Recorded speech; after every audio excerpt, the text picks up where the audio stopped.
이제 따뜻한 봄이 되어서 산과 들을 보면 참 아름답죠. 이번 한 주간 어떻게 산과 들을 좀 바라보면서 사셨습니까? 아니면 일에만 몰두하셨습니까? 산과 들을 보셨어요? 네. 우리가 산과 들을 볼 때 아름답고 푸릇푸릇한 산과 들로 인해 만족하는 게 아니라, 그것만을 통해서 만족하는 것이 아니라, 그것을 만드시고 창조하실 뿐만 아니라 운행하시고 유지하시는 하나님의 섭리를, 하나님의 살아계심을 여러분 경험하시길 주의 이름으로 축원합니다. 우리가 살아가는 그 모든 삶의 현장이 우리 눈앞에 보이는 이것이 전부가 아니라, 이것을 운행하시는 하나님이 계시다라는 사실을 우리는 분명히 발견하고 볼 수 있는 그러한 삶이 되어야 될 줄 믿습니다. 그래서 우리가 신앙을 갖고 모든 사물을 볼 때 그 본다라고 하는 것은 현실에 보이는 그것만을 보는 게 아니라, 그 이후에 모든 것을 창조하실 뿐만 아니라 운행하시는 그 하나님 볼 수 있는 자가 바로 믿음을 가진 저와 여러분인 줄 믿습니다. 그러므로 삶의 모든 현장 속에서 우리의 삶을 주도적으로 이끄시는 그 하나님을 온전히 볼 수 있는 믿음의 삶이 되시길 주의 이름으로 축원합니다.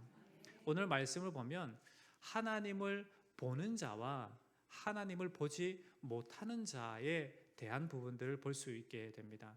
하나님을 보지 못하는 자는 어떠한 자인가? 반대로 하나님을 보는 자는 어떠한 모습을 우리에게 보여주고 있는가를 우리가 말씀을 통해서 살펴볼 수 있게 됩니다.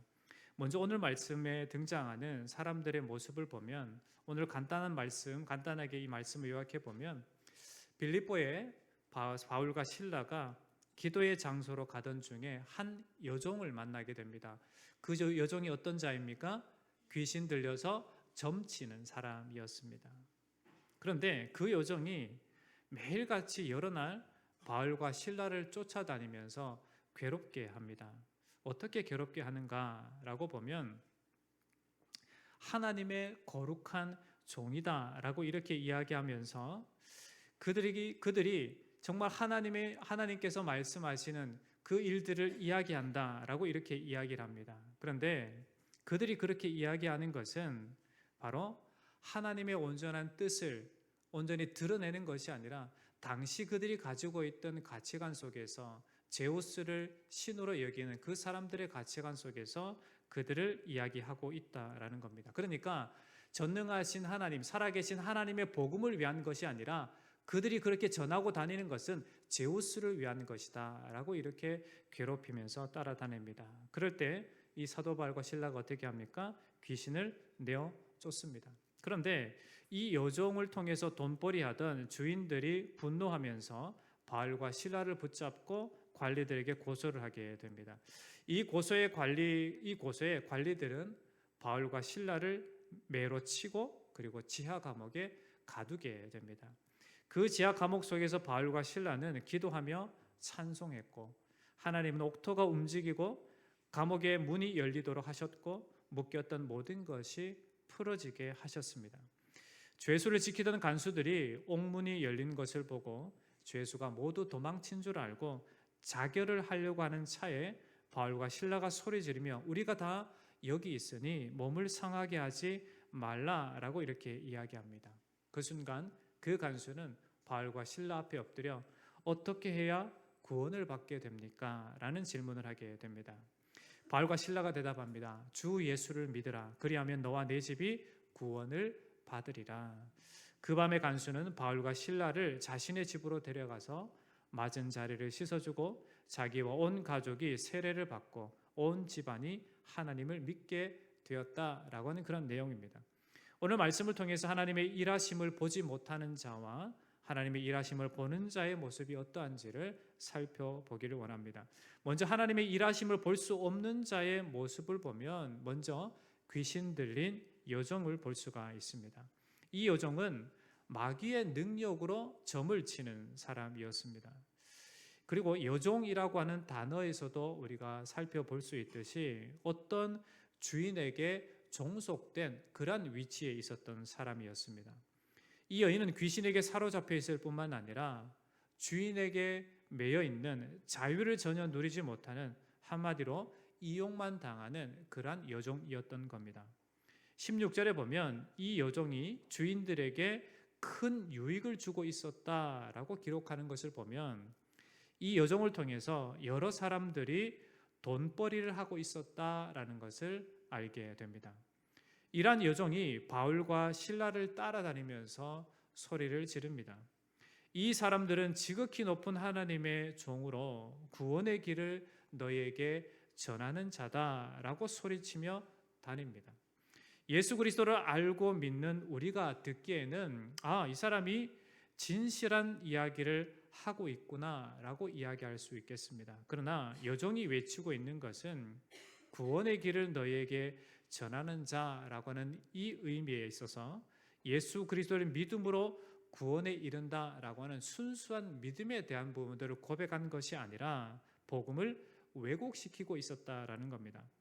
앞서 말씀드렸듯이 당시 헬라 문화권에 살고 있던 사람들에게 절대자, 구원자에 대한 부분들을 이야기할 때 여겨지는 자가 바로 당시 제우스 신에 대한 부분이었습니다. 또 구원이라고 하는 것은 당시 이방 사회에도 관심 있는 주제였기 때문에 이방인들의 관점에서 들어보면 이 사람들은 제우스의 종으로 구원의 길을 너희에게 전하는 자라고 이렇게 해석이 될 수밖에 없었던 겁니다. 여러 날을 그렇게 하자 바울은 예수 그리스도의 이름으로 귀신을 내어 쫓아버립니다. 하나님의 일하심을 볼 수 없는 한 여종은 예수 그리스도의 이름을 통해서 치유함받게 되었다라는 겁니다.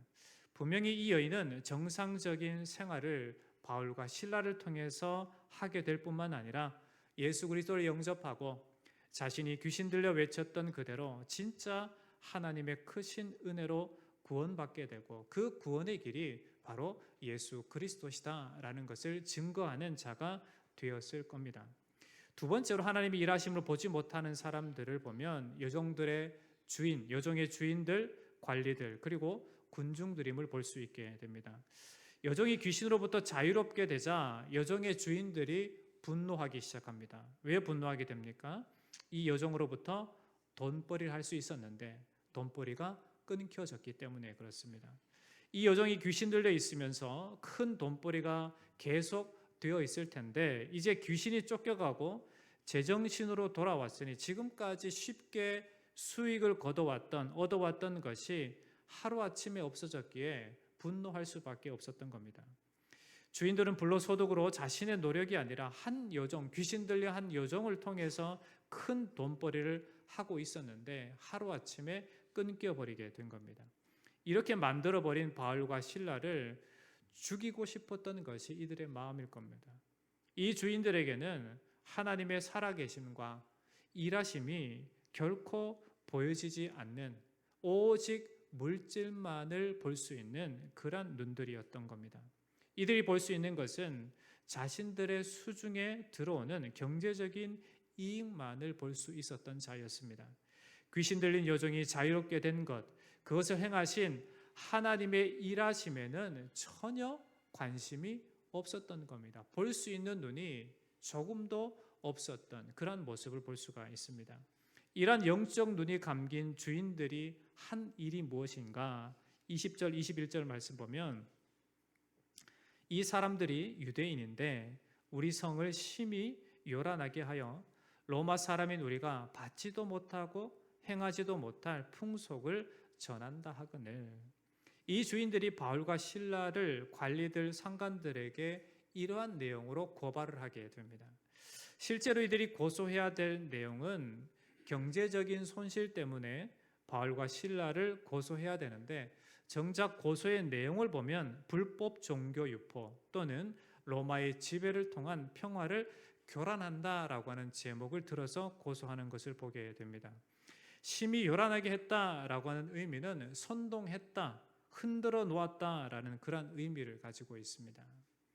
이들이 이러한 단어를 사용한 것은 관리들의 판단력을 마비시키고 자신들의 고소의 목적만을 이루기 위한 그런 수단과 방법이었던 겁니다.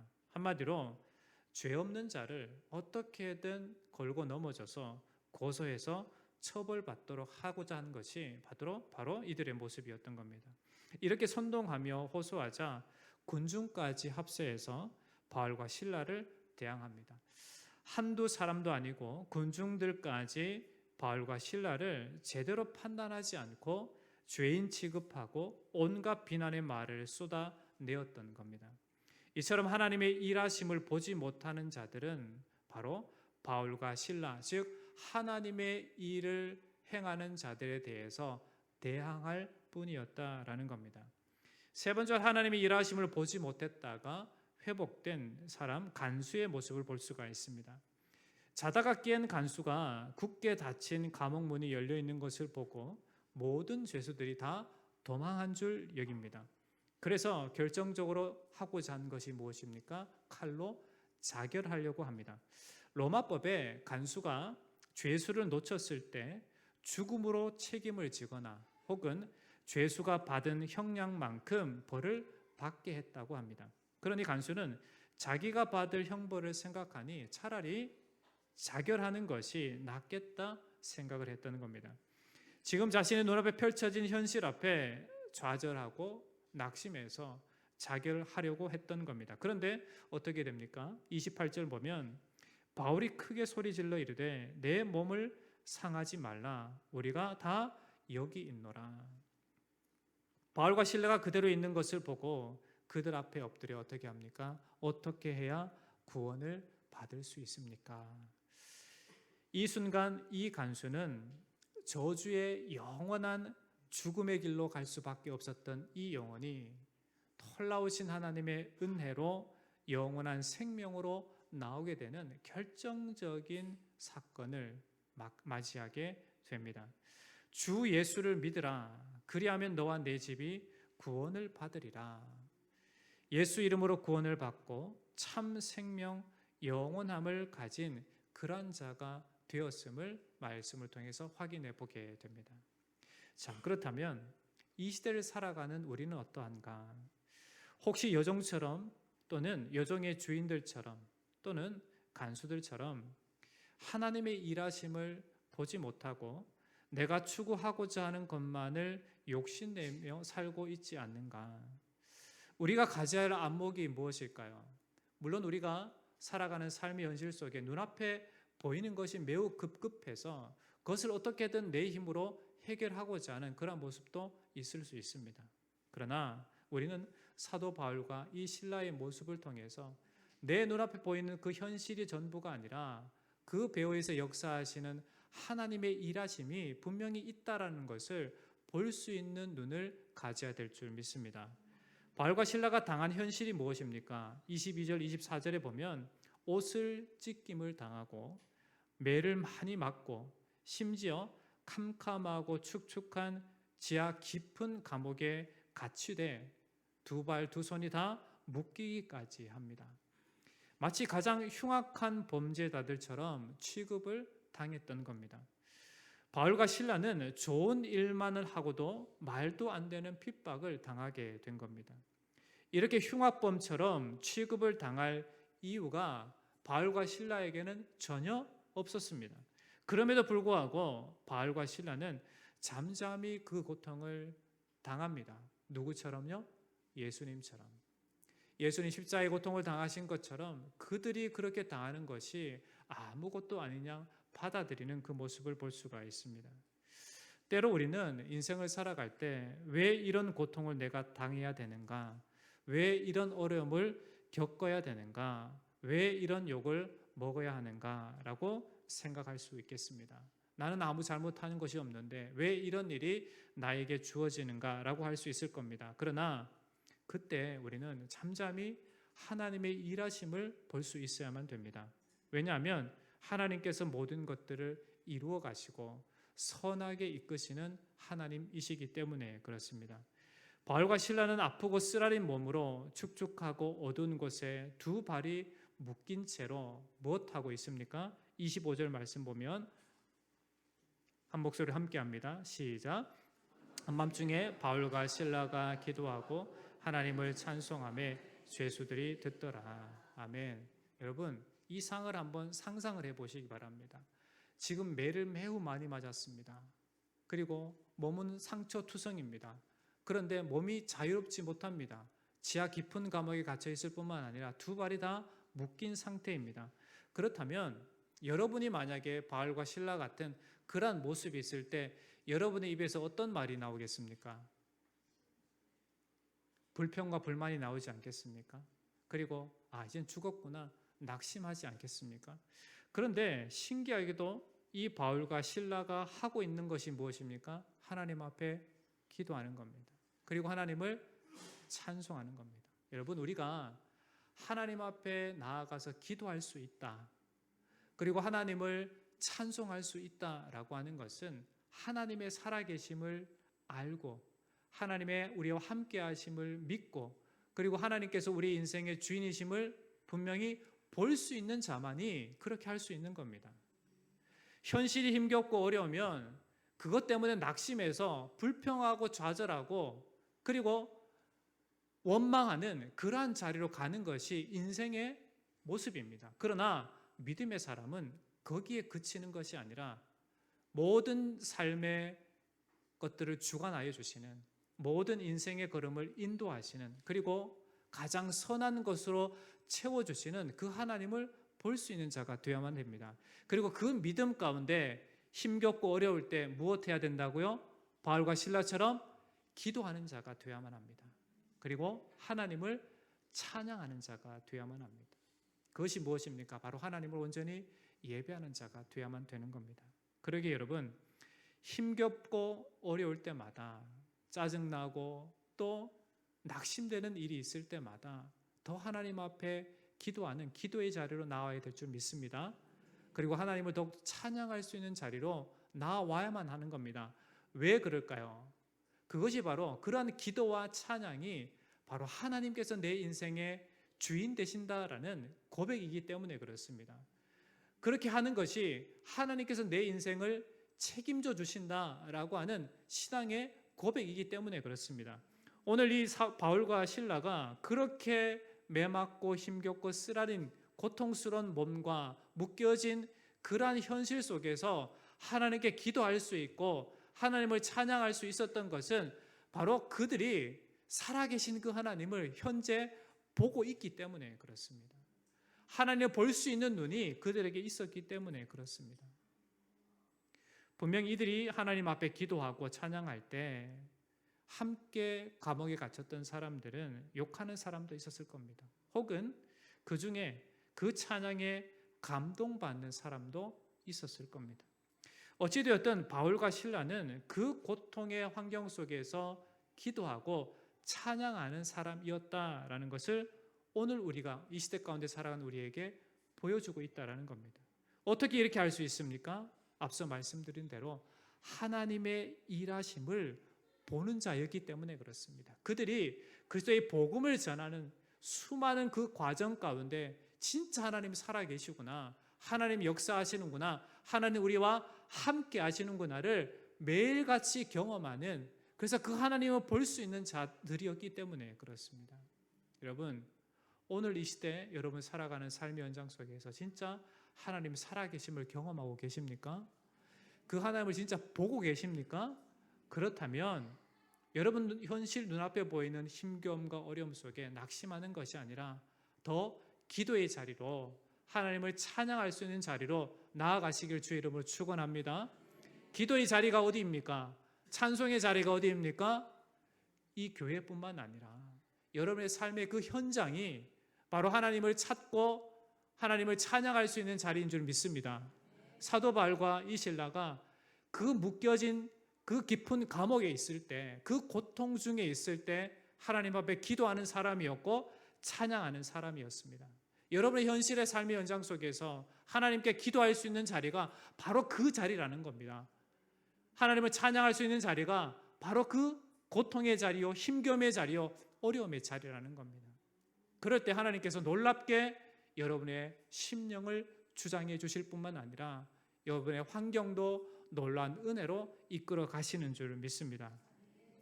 그러므로 바울과 실라처럼 현실을 넘어서서 하나님께서 운행하시고 하나님께서 주관해 주시는 하나님의 일하심을 볼 수 있는 저와 여러분 되기를 주의 이름으로 축원합니다. 우리는 이러한 바울과 실라의 모습을 철저히 본받아 살아가야 될 줄 믿습니다. 이러한 삶이 언제까지 진행이 돼야 될까요? 주님 오실 때까지입니다.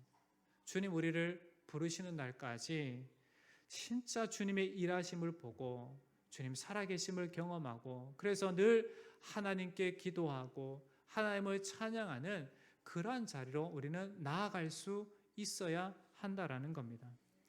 왜 우리가 어려움을 당하게 됩니까? 내가 뭐 잘못한 거 없는데 왜 원망을 듣는 자리에 있게 됩니까?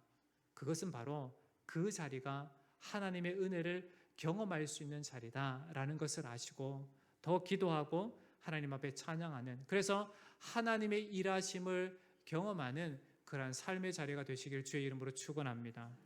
바울과 실라와 같이 이러한 영적인 눈을 가지고 오직 예수 그리스도 그분만을 닮아가는 삶이 바로 오늘 우리가 살아가는 삶이다라는 것을 잊지 않고 살아가야 될 줄 믿습니다. 여러분, 나의 인생, 여러분의 인생의 주인이 누구이십니까? 그냥 얼버무리면 안 되고요. 분명하게 대답하셔야 돼요. 여러분의 인생의 주인이 누구이십니까? 네, 하나님이십니다. 그리스도 예수이십니다. 그렇다면 그러한 믿음의 고백을 가진 사람은 어떠한 현실의 고통과 괴로움과 어려움 앞에 좌절하고 낭망하는 것이 아니라 하나님께서 여전히 우리를 위해, 나를 위해 일하고 계시다라고 하는 그 현장을 볼 수 있는 사람이 되어야 될 줄 믿습니다. 여러분, 분명히 주님을 나의 아버지로 고백하고 그 믿음 가운데 살아가는 사람은 분명한 이러한 영적인 시각을 갖고 살아갈 수 있어야만 됩니다. 우리 사랑하는 새갈교회 모든 성도들은 일평생 동안 사는 동안 이러한 하나님의 일하심을 날마다 보고 경험하는 그러한 은혜의 삶이 되시길 주의 이름으로 축원합니다. 여러분, 하나님이 분명히 일하고 계십니다. 그런데 우리에게 좋은 일만 생깁니까? 짜증난 일이 생기지 않습니까? 화난 일이 생기지 않습니까? 생깁니다. 생겨요. 이번 한 주간 여러분 살아가셨을 때 짜증 안 내신 분, 화 안 내신 분 아무도 안 계시네요. 삶의 현상이 그렇습니다. 힘겨움의 시간이고 어려움의 시간이에요. 괴로움의 시간일 수 있어요. 그러나 우리는 거기에 시각을 멈춰서 그 시간에 그냥 있는 것이 아니라 하나님의 일하심을 보고 어떠한 자리로 나아가야 합니까?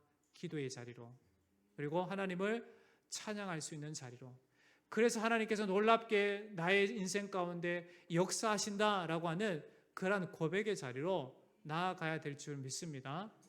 그러므로 우리가 사는 평생토록 하나님의 일하심으로 감사함으로 충만한 그는 의의 삶을 살아가시길 축원합니다. 우리가 이렇게 함께 모여서 하나님을 예배할 수 있는 것도 하나님 우리 교회 가운데, 우리 공동체 가운데 함께 하시기 때문에 그렇습니다. 이렇게 모여서 하나님을 찬양할 수 있도록, 하나님을 예배할 수 있도록 그렇게 인도해 주셨기 때문에 그렇습니다. 이러한 놀라운 은혜가 여러분 한 사람 한 사람의 그 삶의 곳곳마다 하나님께서 은혜로 채워주시고 이끌어 가심을 여러분 경험하시고, 오늘 바울과 실라처럼 끝까지 주님께 기도하고 찬양하는 그런 믿음의 삶을 끝까지 살아내시기를 주의 이름으로 축원합니다. 기도하겠습니다. 하나님, 우리가 살아가는 삶의 현장이 때로는 외롭고 괴롭고 힘겹고 또 어렵고 이 일을 어떻게 이겨내야 할까 고민할 때도 참 많이 있습니다. 그러나 주님, 그것으로 우리의 눈을, 우리의 시선을 그곳만 두는 것이 아니라 우리의 모든 삶을 주관하시고 우리를 위해 친히 일하시는 하나님을 볼 수 있는 자들이 되게 하여 주시옵소서. 그래서 어렵고 힘겨운 현실에 멈추는 것이 아니라 거기에 한 발걸음 더 나아가서 하나님께 기도할 수 있는 자가 되게 하여 주시고 하나님을 찬양할 수 있는 그런 자들이 되게 하여 주시옵소서. 우리가 살아가는 삶의 현장이 하나님을 기도할 수 있는 자리요, 하나님을 찬양할 수 있는 자리임을 잊지 않고 날마다 하나님의 일하심을 볼 수 있는 믿음의 사람들 다 되어지도록 역사해 주시옵소서. 살아계신 예수님의 이름으로 간절히 기도하옵나이다. 아멘.